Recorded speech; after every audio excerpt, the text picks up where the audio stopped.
Hello parents, मैं doctor Kunal आपका आपके चैनल पे स्वागत करता हूँ। पेरेंट्स, इस वीडियो में हम डिस्कस करेंगे अभी जो गवर्नमेंट की तरफ से ड्राइव चल रहा है मास ड्रग एडमिनिस्ट्रेशन, जिसमें कि हम फिलारियसिस मीन्स इसे हिंदी में हम हाथी पैर भी कहते हैं, हाथी पाँव भी कहते हैं, उससे उसको जड़ से ख़त्म करने के लिए एंटायर कम्युनिटी को एक टाइम फ्रेम में वो दवाई दी जा रही है, जिसमें कि DEC जिसे डाईथाइल कार्बामाजिन प्लस एल्बेंडाजोल नामक टैबलेट होते हैं, वो हम कम्युनिटी के एज मेंबर्स को दिया जा रहा है। इससे रिलेटेड ही क्वेरी एक मदर का कॉल था। She has 8 month old baby, वो ब्रेस्ट फीडिंग पे है, तो उनका सवाल था कि क्या सर ये दवाई हमें लेनी चाहिए या नहीं।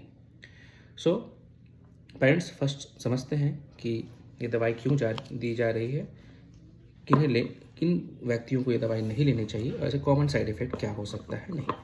सो ये जो दवाई है डाईथाइल कार्बामाजिन प्लस एल्बेंडाजोल, जो कि गवर्नमेंट की तरफ से ड्राइव में दिया जा रहा है, ये दवाई हाथी पैर से बचाने के लिए, हाथी पाँव या फिलारिसिस से बचाने के लिए दिया जाता है।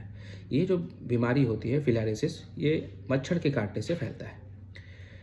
एक समय में पूरे कम्युनिटी को देने का मेन मोटिव यही है कि अगर सब लोग एक साथ ये दवाई को लेते हैं तो आप मास ड्रग एडमिनिस्ट्रेशन से तो आप उसको इरेडिकेट कर सकते सोसाइटी से। इनकेस कोई कुछ मेंबर अगर नहीं ले रहे हैं तो उससे क्या हो रहा है कि वो उनके खून में वो जो जर्म्स है वो अभी भी सर्कुलेट कर रहे हैं और वो मच्छर से फिर से किसी को वो फैला सकते हैं। इसीलिए जब गवर्नमेंट का ड्राइव चलता है तो being a community member, responsible member, आपको ये दवाई जरूर लेनी चाहिए ताकि आप अपने बच्चों को और आगे जनरेशन को फिलारिसिस से बचा सकें।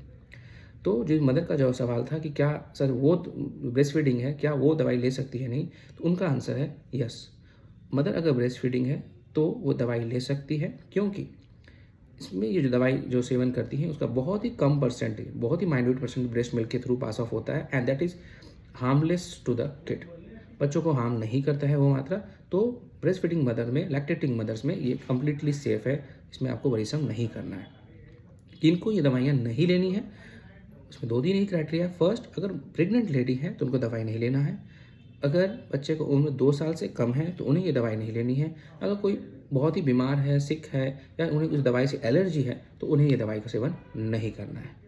कॉमन साइड इफ़ेक्ट क्या हो सकता है इनकेस आपके शरीर में वो फिलारिसिस जर्म्स है, कॉजिंग जर्म्स है, तो क्या होता है वो जब आप दवाई लेते हो तो उसका डेथ होने के कारण आप में कुछ बॉडी रिएक्शन हो सकता है विच में manifest as mild symptoms like हल्का बुखार आना, हेडेक होना, वॉमिटिंग जैसा दर्द होना।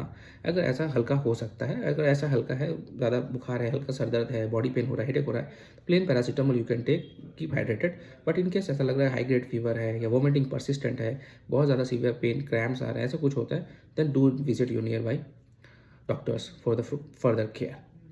सो I hope the message were clear.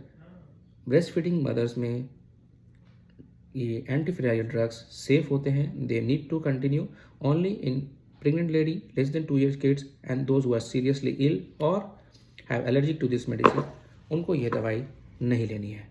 So if the information was informative, do like the channel, subscribe the channel and ये जानकारी हर घर तक पहुँचे ताकि आप इसको शेयर करें। Thank you.